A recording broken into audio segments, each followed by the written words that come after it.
Kadang-kadang tu kata Imam Ghazali, kita senantiasa memohon maaf. Takut-takut kita ni, apa dia? Hati ni, dosa hati ni tuan-tuan. Berprasangka tuan-tuan. Allah tuan-tuan, orang yang berprasangka dalam hati ni tuan-tuan, dia akan terjemuh melalui perbuatan. Tu kadang-kadang kita tengok tuan-tuan, orang ni apa-apa pun dia kontrol daripada dalam. Dalam ni cukup-cukup kontrol tuan-tuan. Apabila dalam tak tahan, dia akan menterjemuhkan melalui luar. Tu saya orang kata kita ni tuan-tuan, jangan sampai hilang sabar. Pernah dengar ayat ni kan? Jangan sampai hilang sabar. Jangan satu larangan. Sampai tu apa dia? Hilang sabar. Jangan sabar tu hilang. Makna macam tu. Jangan sampai hilang sabar. Boleh nak cakap, boleh kau nak bergurau dengan aku, jangan sampai aku hilang sabar. Pernah dengar ayat ni kan? Pernah dengar tak? Pernah dengar tuan-tuan.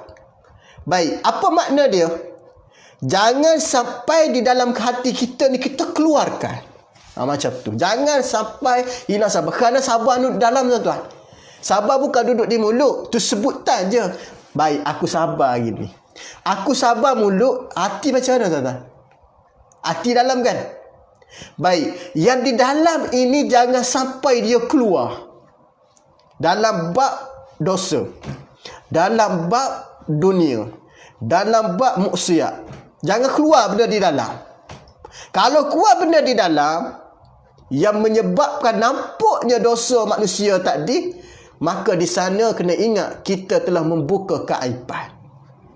Tapi kalau dalam bab agama, dalam bab kebaikan, kita kena buat. Ada di dalam, tak cukup di dalam, kena keluarkan. Contoh, aku nak semayang. Aku nak semayang, ya Allah. Tak boleh aku nak semayang saja. Niat nak semayang saja. Tak buat. Tak sah, tak jadi. Aku nak marah, simpan. Jangan marah. Berbeza tak dalam bab dunia, bab kemarahan, bab maksiat? Berbeza kan? Maksiat ni tuan-tuan, mari di dalam hati. Aku nak tumbuk dia ni. Aku nak marah dia ni. Aku nak cakap dia ni. Jangan. Simpan dulu. Jangan sampai aku hilang sabar. Baik. Dalam ibadat bukan macam tu dia ajar. Dalam ibadat kena keluarkan. Aku nak sedekah. Maka ambil duit sedekah. Aku nak solat. Kena solat. Jangan solat niat tak sah. Tapi nak semayang kena niat. Dia faham tuan-tuan? Dua tu kena faham tu. Semayang dengan niat saja tak sah. Semayang niat tak ada.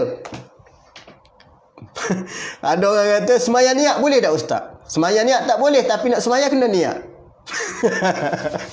Ada orang semayang niat saja. Kenapa? Kan Nabi dah sebut kan, innamal a'malu binniyat. Memang semayang memang kena niat.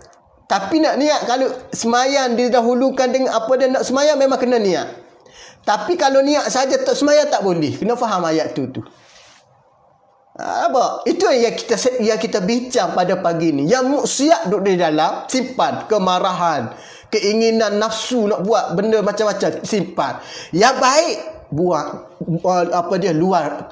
luahkan. Yang baik, nampakkan, terjemuhkan. Seumpama kebaikan kewajipan. Puasa. Nawaitu sauma ghadin. Nawaitu sauma ghadin an adai fardu Ramadan syahri. Sahaja aku puasa besok hari di bulan Ramadan. Contoh. Pada tahun ini kerana Allah. Niat puasa. Tak dilafaz lah, niat dalam hati. Nampak? Tiba-tiba fizikal makan. Perbuatan makan. Nampak? Perbuatan dia membuat perkara yang menyalahi atau membatalkan puasa. Allah kata tak puasa ke? Awak tak puasa? Puasa, niat. Walaupun nampak makan, puasa ni. Yang penting di dalam. Baik. Itu salah. Dia kena ada amalan wajib yang perlu kepada dizahirkan perbuatan. Tak buat perbuatan dia tak sah. Puasa. Tak buat perbuatan puasa, tak sah. Tak buat perbuatan orang puasa. Perbuatan orang puasa macam mana tadi? Tidak makan, tidak minum. Solat, wajib. Tidak melakukan perbuatan orang yang solat, tak sah solat. Faham Kenapa yang disebut oleh Al-Imam Al-Ghazali rahimahkumullah menyimpan segala kemarahan dalam hati, menterjemuhkan, mengeluarkan kebaikan dalam hati kita. Baik. Apabila mengeluarkan kebaikan dalam hati kita, kita akan maaf pada jiran kita. Iaitu kata Al-Imam Syafi'i dalam pesanan kedua, mendapat kemaafan dari orang yang dizalimi. Kita mohon maaf. Susah bibir mulut dan minta maaf. Susah. Baik. Susah itu untuk melafazkan maaf itu adalah sebesar-besar pahala. Waktu dia kata, kita nak buat baik, dia kata, setiap benda yang mana payah kita nak buat, itu pahala lebih. Payahnya, ya Allah, nak kata, kekot Tuan, saya mohon maaf. Susah kan? Sebab apa susah? Sebab apa susah? Siapa jawab? Ada beberapa ciri menyebabkan susah untuk kita mohon maaf dan apabila kita buat silap. Kerana diri manusia ini tebalnya sifat takabur. Nampak? Tebalnya takabur. Tebalnya dalam diri manusia sifat riak. Sifat dia rasa bangga diri, tebal.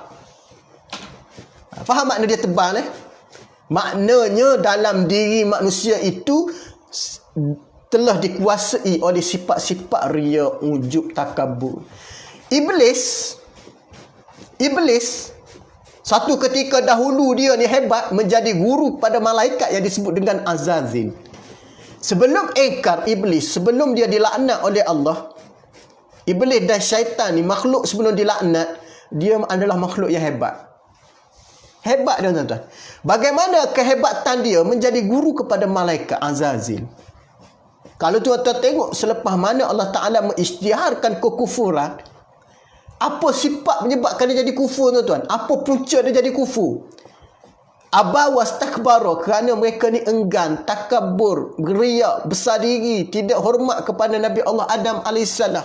Wa kana minal kafirin. Allah Ta'ala kata dia ni sudah kufur, termasuk golongan yang kufur pada Allah, wal iyazubillah. Ni ingat, tuan-tuan, pesanan Al-Imam Syafi'i yang kedua, mendapat kemaafan orang yang mana dizalimi. Minta jauh, tuan-tuan, jangan menzalimi. Kena ingat, tuan-tuan, para suami jangan zalim isteri.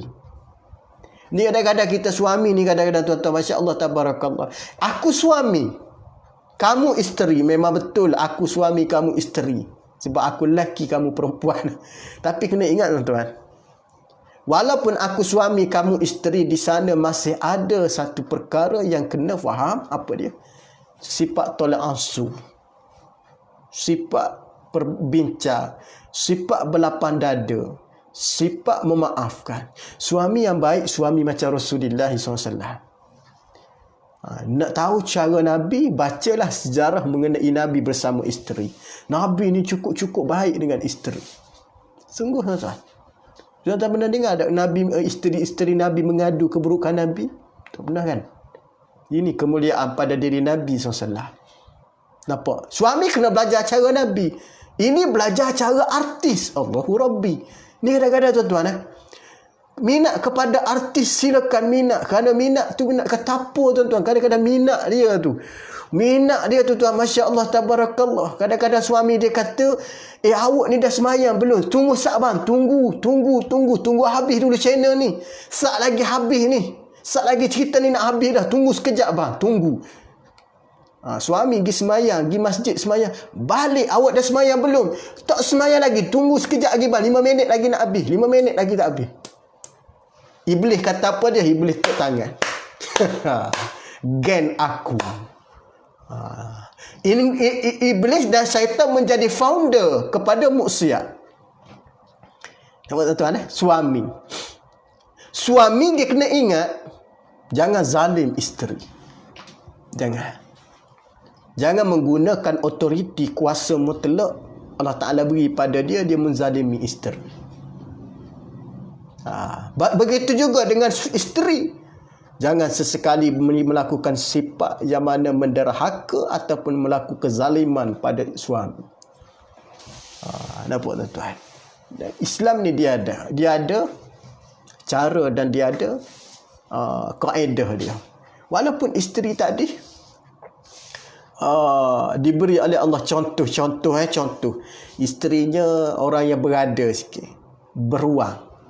Bukan beruang yang dulu beruang orang berduit lah. Jangan ingat beruang binatang, bukan beruang orang berduit. Suaminya masya-Allah kerja biasa. Nampak? Isterinya kena tolong. Asalnya nafkah suami tuan-tuan, asal kewajipan nafkah suami. Macam mana suami tak larat, suami kerja tu je gaji bulan-bulan.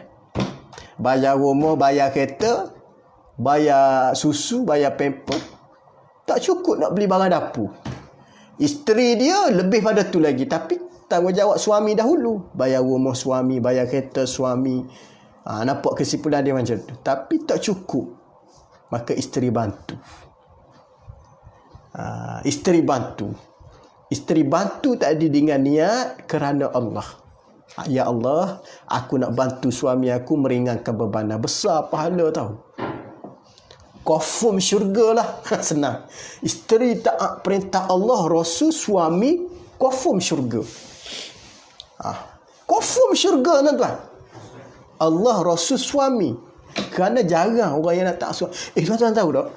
Nabi SAW dia pernah berjumpa dengan seorang badui. Tahu badui kan? Badui ni zaman Nabi ni tuan-tuan. Akhlak dia, sifat dia keras. Sifat badui. Jenis manusia, jenis karakter dia keras. Badui ni pernah mencabar Nabi tuan-tuan. Badui ni perangai dia kalau kita tengok di zaman Rasulullah, zaman jahiliah, perangai dia cukup luar biasa. Nampak tuan-tuan? Sehingga kan dia kecil atas masjid bagaimana. Ni puak-puak badui punya perangai tuan-tuan. Kan? Bagaimana badui cabar Nabi. Badui pernah cabar Nabi tuan-tuan.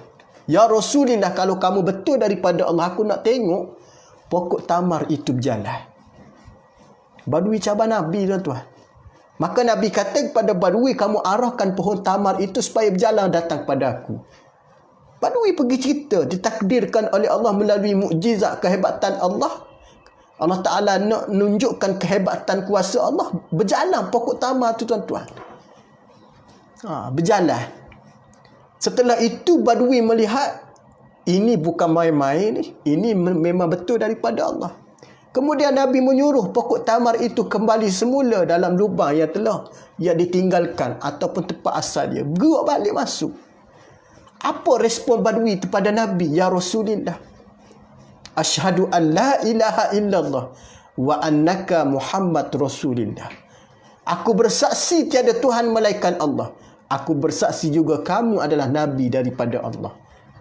Itu kata badui kepada Nabi SAW. Apa tindakan kedua kata badui terhadap Nabi? Maka badui pun nak sujud pada Nabi. Kerana dia rasa hairan dan rasa pelik dan rasa berima dah. Ini bukan main-main, ini bukan sihir ni. Ini memang daripada Allah.